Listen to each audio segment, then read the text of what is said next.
Alright, so I posted this and some people are asking how I made my stripes like this. So here's the front, of course, nice and clean.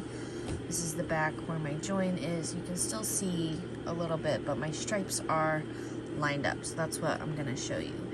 And before I jump into the stripes, I want to just show you how I do my double crochet when I'm working in a loop like this or in a round, because I think that'll help kind of make it make sense when I talk about how I do my stripes, because that's where it came from when I figured it out. So I make my double crochet, I do a chain 2, except I don't slip stitch back into the chain itself. So here's 12 double crochet, and well, it's 11 double crochet in a chain 2. So the chain 2 at the beginning is not quite as tall as my stitches. So if you count, it's basically like 12 posts and then 11 tops, because I only have 11 proper double crochet there. So what I do is I slip stitch over my chain into the top of the first proper stitch and do it kind of loosely. And then that basically gives my chain 2 a hat. It gives it a top. So now if you count, there are 12 posts, and then counting this first one there are also 12 tops. So then when I do my next row, I work right into that very first stitch right next to my chain where I slip stitched into. And then when I get back around, this chain 2 is already coming out of this stitch, so I don't work back into that one unless I'm doing an increase. So I do have one of those to show you too. So this is a round of increases, and so the second half of my increase I would consider to already be there. So then this would be the first half of my increase, and then I would still slip stitch into the top of that next proper stitch over my chain. Like I said earlier, I think of it as like giving my chain a hat. So now we have a post and a top to that, so it's nice and clean. So that's what I was doing here. So if you look at the bottom, this part is not quite as clean as the top, except I was doing it with a chain 1 because I was working in single crochet. So it looked something like this. So I have a round here of single crochet. I did my chain 1 and I worked right into that first stitch, and then this chain is coming out of this stitch, so that tells me I'm at the end. And then again, I'm slip stitching into the top of that first proper stitch to give my chain a hat. Now, if you do that on your color change, like I said, that gives you this like little lump. It's still a little bit neater than doing a weird, than having the jump like when you're working in a continuous spiral. But I still didn't like that. It was getting on my nerves. So I found a way to kind of clean that up on the bottom, and that is like this. So when you join on your first color, the first round of a new color, instead of working into that first stitch, you're going to work into the back of the stitch instead, kind of like I showed you on that increase. So I'll do one. So we need to join on our new color, and then we're going to chain 1 and then pull the previous color down tight.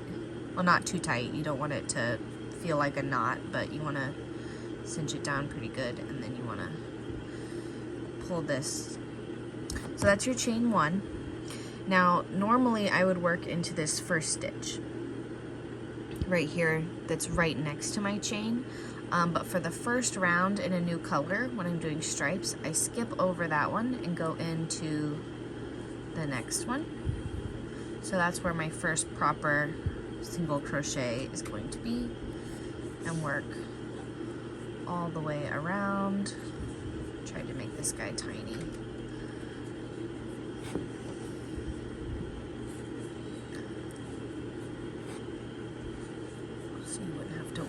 for too long.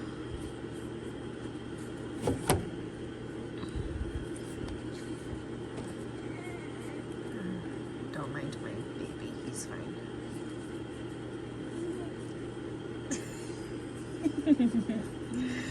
Okay, so since this is the first color, I skipped over that first stitch, so I need to work into the back here.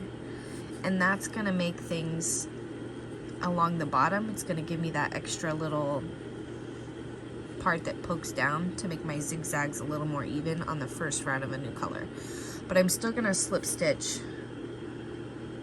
over my chain. And again, I'm gonna keep it kind of loose.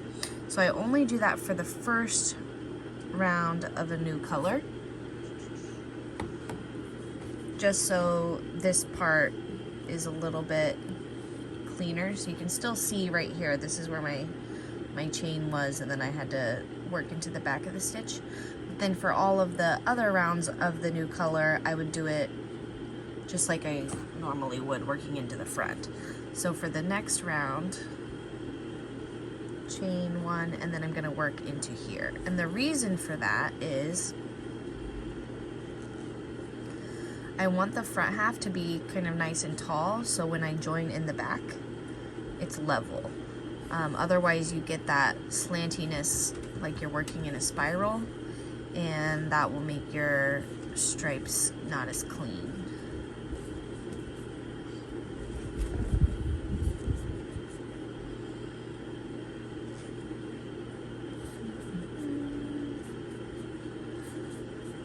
So if I were doing more than just one extra row of the color, I would do all of the rows after the first row by working into the first stitch instead of like right next to the chain in the front instead of in the back.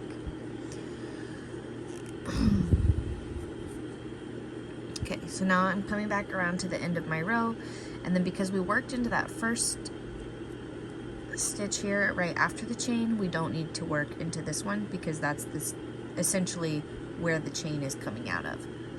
So then we can just slip stitch over the chain so we don't have any weird gaps. If you slip stitch into the chain, you're gonna get a weird gap. And then I'm gonna go ahead and do that color change again. So for the color change, I'm just gonna wrap my new color back on that I never cut off. I'm just carrying it up the inside. So I pull up a loop, chain one, and then I'm gonna tighten down the orange. And then because it's the first round of a new color, instead of working right here where I slip stitch into, I'm gonna skip over that and work all the way around. And then we will work into this last stitch where the chain is coming out of because we skipped the first part. If you work all of them so that you're working into the front right after the chain instead of doing this with the second one, it doesn't look awful, but you can still see it. So in these rows down here, you can see I was working into the front right after the chain, and then when I came back around, that left this bigger gap.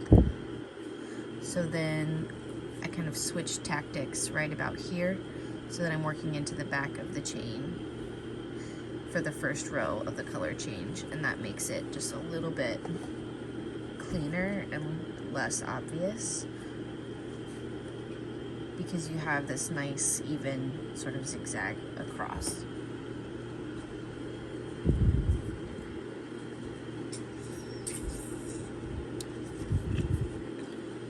So let me just finish this row.